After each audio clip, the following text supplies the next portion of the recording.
You probably think you have a pretty good sense of where your money goes each month. You pay your rent, you buy your groceries, you pick up the occasional coffee, and everything seems fine. But there's a very good chance that you're losing a significant amount of money every single month, quietly, automatically, without ever making a conscious decision to spend it. Today, we're going to talk about the subscription trap. This is the Cleanout, Part 1. Let's start with a number. When people are asked how much they spend on subscriptions each month, they do a quick mental count. One streaming service, a music app, maybe a digital news subscription, and they land on about $86. It feels logical. It feels accurate. The actual average? $219 a month. That's a gap of $133 every single month.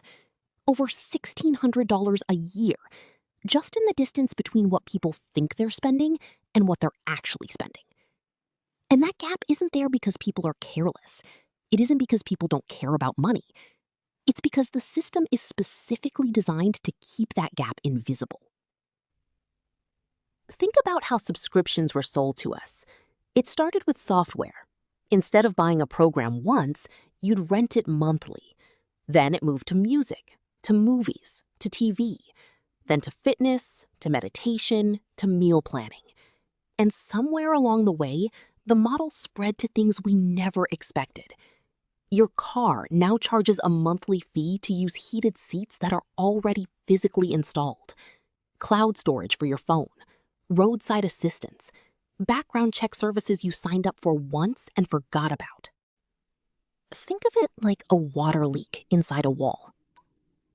A burst pipe under your kitchen sink is immediately visible. You see the water, you call a plumber, you fix it.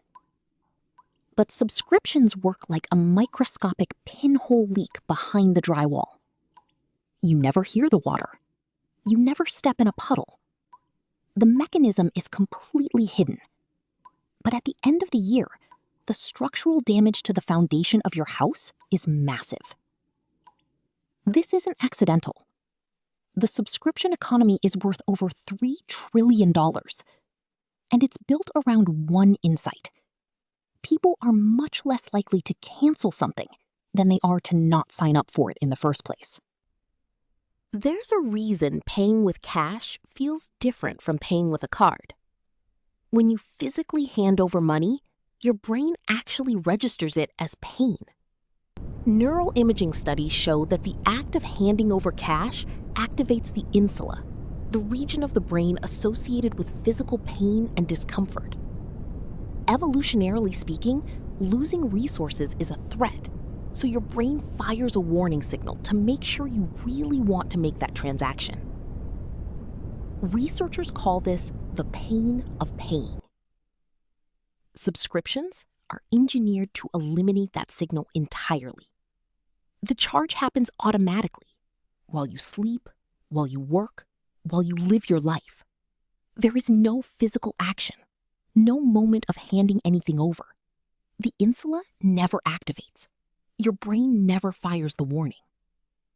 And when the pain of paying disappears, the awareness of spending disappears with it. Here's what makes this even more striking. When a company prices a service at $9.99 a month, your brain immediately files it into a mental folder labeled small, irrelevant, background noise.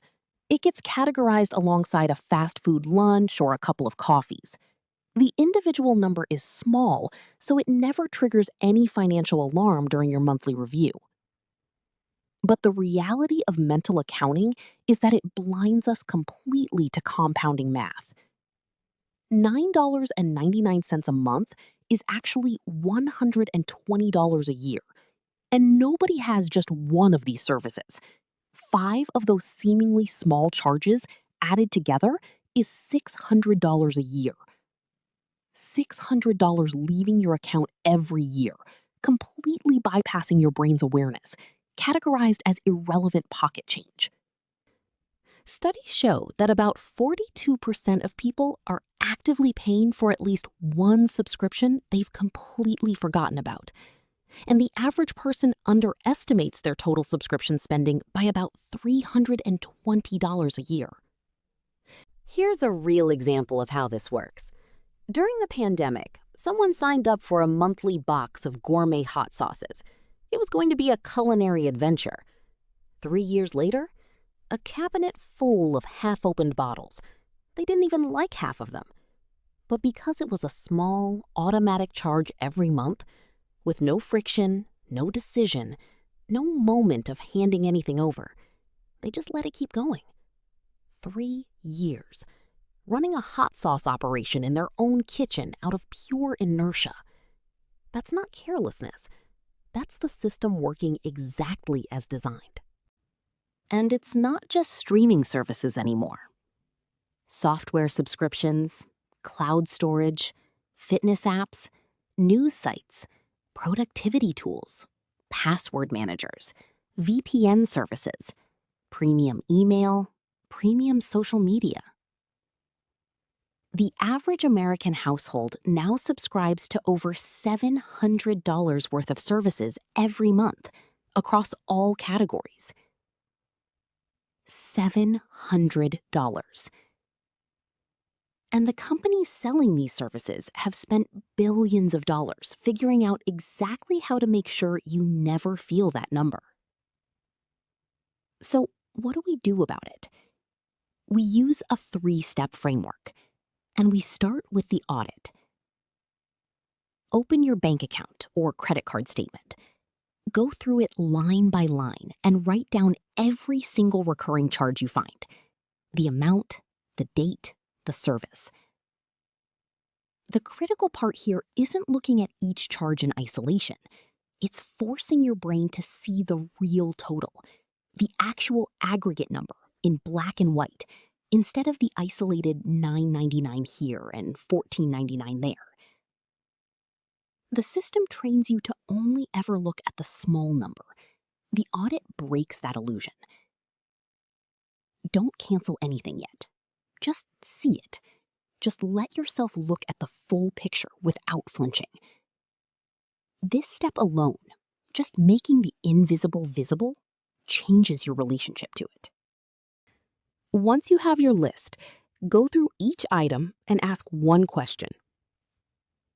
Have I used this in the last 30 days?